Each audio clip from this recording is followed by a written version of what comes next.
மாதம்பட்டி ரங்கராஜ் இரண்டாவதா ஜாய் கிறிசல்டாவை திருமணம் செய்தார். இந்த விஷயம் தான் பலருக்கும் அதிர்ச்சி கொடுத்தது. அண்ட் ஜாய் கிறிசல்டா மட்டுமே திருமண போட்டோவை ஷேர் பண்ணியிருந்தாங்க. ஆனால் மாதம்பட்டி தரப்புல இரண்டாவது திருமணம் குறித்து எந்த தகவலுமே சொல்லலை. அதே சமயம் மாதம்பட்டியுடைய இரண்டாவது திருமணம் வெட்ட வெளிச்சத்துக்கு வந்தது காரணமே மாதம்பட்டிக்கும் ஜாய் கிறிஸ்டலாவுக்கும் இருக்கிற மோதல்னு சொல்லப்படுது. அண்ட் திருமணமே பிளாக்மெயில் மூலமாக தான் நடந்ததுன்னு சொல்கிறாங்க. இதை குறித்து தான் விரிவாக பார்க்க போகிறோம். அண்ட் இது போன்ற வீடியோஸை பார்க்க சேனலை சப்ஸ்கிரைப் பண்ணுங்கள். மறக்காமல் நோட்டிஃபிகேஷன் பட்டனை கிளிக் பண்ணுங்க. குக் வித் கோமாளி நிகழ்ச்சியில் 2 சீசன்லாம் நடுவராக பங்கேற்றவர் தான் மாதம்பட்டி. பிரபலங்களுடைய வீட்டு நிகழ்ச்சினாவே இவருடைய சமையலாக தான் இருக்கும். அண்ட் மாதம்பட்டி கோவையை சேர்ந்த ஸ்ருதியை காதலிச்சு திருமணம் செய்தார்.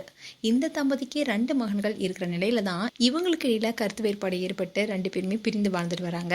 இதற்கிடையில தான் மாதம்பட்டி ரங்கராஜ் பிரபல ஆடை வடிவமைப்பாளரான ஜாய் கிறிஸ்டலாவை காதலிப்பதாகவும் 2 பேருமே ரகசிய உறவுல இருப்பதா கிஸ்கிஸ்கப்பட்டுச்சு.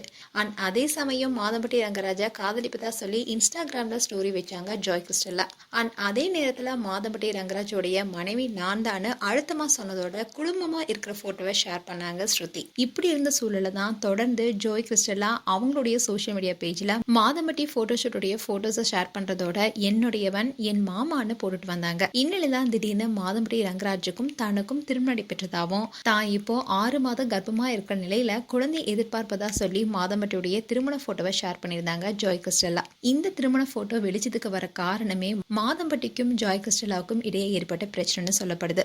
ஆனா மாதம்பட்டியோ அவருடைய திருமணம் குறித்த எந்த பதிவையும் அறிவிப்பையும் வெளியிடல. ஆனா அமைதியா இரண்டாவது மனைவியான ஜாய் கிறிஸ்டலாவை மட்டும் இன்ஸ்டாகிராம்ல இருந்து பின்தொடர்வதை நிறுத்தியிருக்காரு.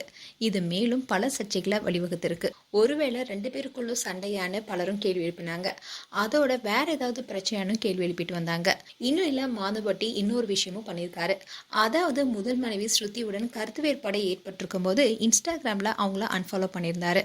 இந்நிலையில இப்போ ஜாய் கிறிஸ்டலாவை அன்ஃபாலோ பண்ணிட்டு இப்போ மீண்டும் ஸ்ருதியை ஃபாலோ பண்ணிட்டு வராரு. அதோட ஸ்ருதி தரப்புல முதல் மனைவியை டிவோர்ஸ் பண்ணாம இரண்டாவது திருமணம் செய்தா அந்த திருமணம் எப்படி செல்லும்னோ அதனால நான் மட்டுமே அவருடைய மனைவின்னு சொல்லிட்டு வராங்க. அதை உறுதிப்படுத்துற மாதிரி மாதம்பட்டி ரங்கராஜுடன் குழுமா இருக்கிற போட்டோவை இன்ஸ்டா பேஜ்ல பின் பண்ணி வச்சிருக்காங்க.